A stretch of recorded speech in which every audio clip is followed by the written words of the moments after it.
how can you fix this problem on your train lineup. So all you have to do, so you just click here on settings. You just click here on settings, it's going to take you to this list here.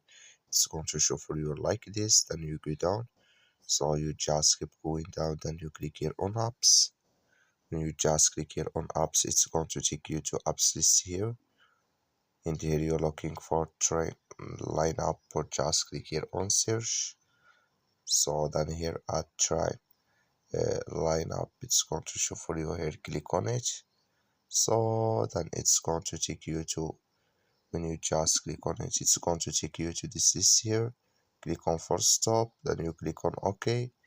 Then you go down here, just click on storage. Come to storage list here.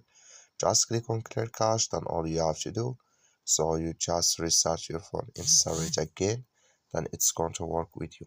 That's all you have to do. Thank you for watching. Don't forget to support us by liking and subscribe.